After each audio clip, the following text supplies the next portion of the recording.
December 21st of the year 1937, history was made. A critically acclaimed film was released in front of a select amount of people, and once its success had begun, it only continued. On February 4th of the subsequent year, it was released nationwide and was met with thousands of positive reviews from the nation. Okay, that film was Snow White and the Seven Dwarfs. Now, you may be wondering, why are we talking about Snow White? Well, it's simple. Snow White and the Seven Dwarfs was the first full-length, cel-animated featured film that had been released in the United States of America. It was actually released by Disney and paved the way for artists, as well as paving the way for animation as a whole to actually become a solid profession. Right. Not only that, but it had begun an emergence of some of the classic movies that we know and love today, from Sleeping Beauty to Cinderella, The Little Mermaid, down to Peter Pan.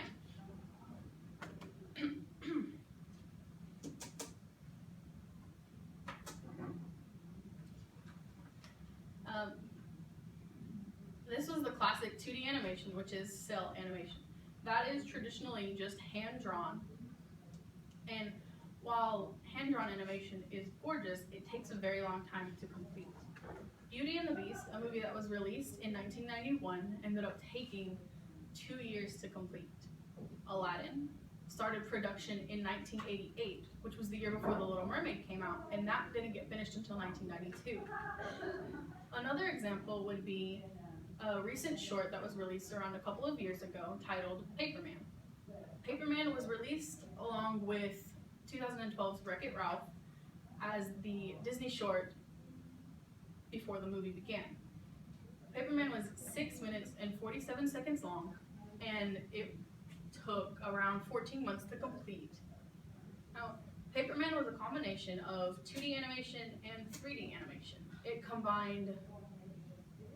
combined traditional hand-drawn with CGI animation in order to create something new.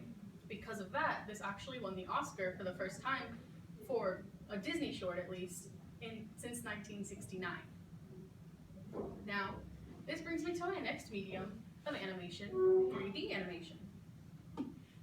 3D animation has become a big part of today's entertainment, from actual movies like DreamWorks' Rise of the Guardians and How to Train Your Dragon, to live-action films like the Harry Potter franchise, or plenty of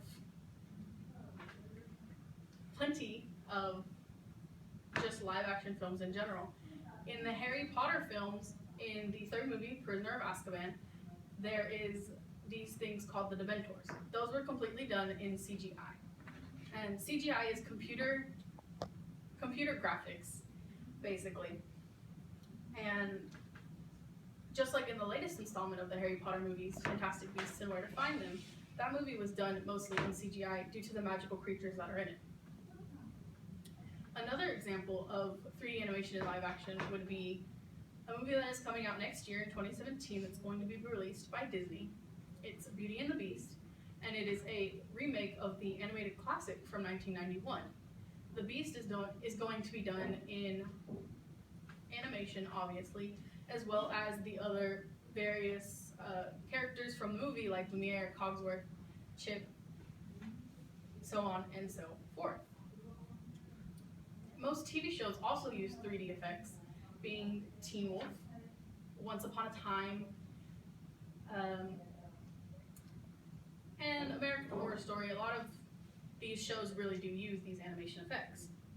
Now, a third medium that is used for animation is stop motion, and some of the most notable films for stop motion would be The Nightmare Before Christmas, Coraline, The Corpse Bride, as well as the new movie that was just released earlier this year titled Kubo and the Two Strings. Now, The Nightmare Before Christmas took 1 week to complete 1 minute. So the overall process took 3 years just to do for that one movie. It's not hard to become an animator there are a lot of steps. Most notably would be that with schools, you don't have to go to a specific one, and you don't have to necessarily get a degree in animation. You can just, can't just get a degree, but you can get a degree, and it doesn't necessarily have to be just solely in animation itself. There is no definite school. There are certain requirements that you have to go through, however, to become an animator. Most notably being, you have to do internships and apprenticeships. Right now, an internship at Disney for this upcoming summer in the year 2017 is going to take, the requirements would be that you have to submit an animation reel, and it has to be well developed in personality and emotions in your characters. And it focuses primarily on that. So, in conclusion, these are examples on how to